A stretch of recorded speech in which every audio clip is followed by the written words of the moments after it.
جب زندگی کی معاملات اڑ جائے تو سمجھ جاؤ کہ تم نے دوسروں کی معاملات اڑائے گئے ہے۔ آسانیاں دو آسانیاں ملے گی۔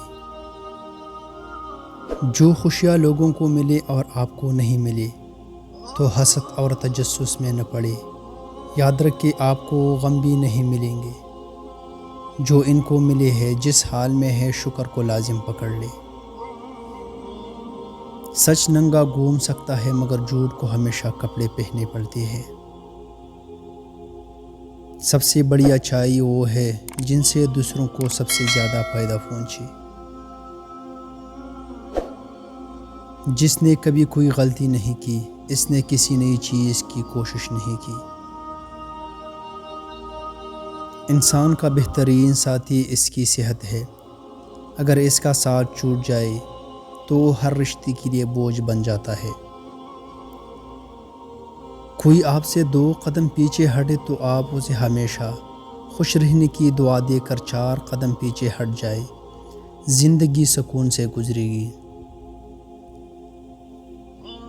پر یقین ہونا کامیابی کی ضمانت ہے، مگر خود کو ہمیشہ درست سمجھنے کا یقین انسان کو گمراہ کر دیتا ہے۔ جس گھر کے دروازے غریبوں پر بند کر دی جائے وہ طبیبوں کے لیے ہمیشہ کھلے رہتے ہیں۔ تم پتھر جیسے مت بنو جو دوسروں کا راستہ بھی روک لیتا ہے، بلکہ پانی جیسے بنو جو اپنا راستہ خود بنا لیتا ہے۔ غلطیاں ہمیشہ تمہیں عقل مند بناتی ہے اور مقصد تمہیں مضبوط کرتا ہے۔ ہر انسان اپنے ساتھ بے باک رہبر رکھتا ہے اور وہ ہے اس کا ضمیر۔ آپ لوگوں کے لیے اتنی نرم نہ بنے کہ لوگ آپ کو نہ چھوڑ دے، اور اتنی سخت بھی نہ بنے کہ وہ آپ کو توڑ دے۔ مایوسی ایک دھوپ ہے جو سخت سے سخت وجود کو بھی جلا کر رکھ دیتی ہے۔ اپنا غم سوچ سمجھ کر بانٹنا چاہیے۔ دنیا میں ہمدرد کم اور سر درد زیادہ ملتے ہیں۔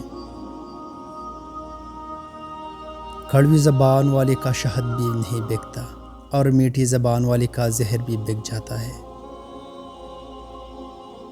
کبھی کبھی دوسروں کا برا چاہنے والے خود اس میں پھنس جاتے ہیں۔ جھگڑا سے کچھ حاصل نہیں ہوتا، دونوں گروہ کچھ نہ کچھ کھو دیتے ہیں، اگر کچھ نہیں تو اپنا احترام ضرور کھو دیتے ہیں۔ اپنے رب کی رحمت سے کبھی نا امید نہ ہو، کیونکہ وہ معجزوں کا بادشاہ ہے، جب چاہے حالات بدل سکتے ہیں۔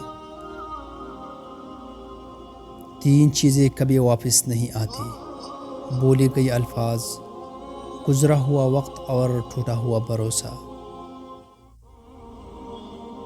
ہمیشہ دعا مانگتے رہا کرو، کیونکہ دعا کبھی رد نہیں ہوتی، یا تو قبول ہوتی ہے یا آخرت کے لیے ذخیرہ ہو جاتی ہے یا مصیبت کو ٹال دیتی ہے۔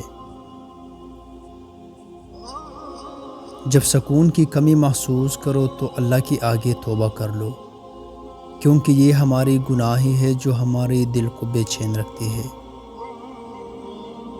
جب تم محسوس ہو کہ تمہاری طبیعت کو ذکر خدا سے سکون محسوس ہوتا ہے تو سمجھ لے کہ اللہ تمہیں پسند کرتا ہے۔ تمہاری رزق میں دوسروں کی ضروریات پوری ہو رہی ہے تو تم بہت خوش نصیب ہو کہ اللہ تمہارے رزق کو پاک کر رہا ہے۔ جتنے سجدے جوانی میں کر سکتے ہو کر لو، کیونکہ میں نے بڑھاپے میں لوگوں کو اکثر سجدے کے بغیر نماز پڑھنے دیکھا ہے۔ منفی سوچے وہ بھاری بوجھ ہے جو ہم ہر وقت اپنے ساتھ اٹھائے پھرتے ہیں۔ جس طرح گھڑی کی سوئی آگے پیچھے کرنے سے وقت نہیں بدلتا، اسی طرح گردن اونچی یا نیچی کرنے سے انسان کی اوقات میں کوئی فرق نہیں آتا۔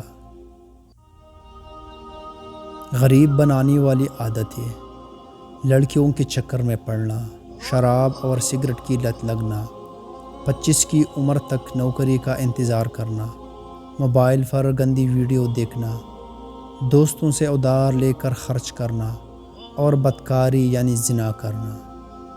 زندگی تب خوبصورت لگتی ہے جب کسی کے چہرے پر مسکراہٹ ہو اور وجہ آپ ہو۔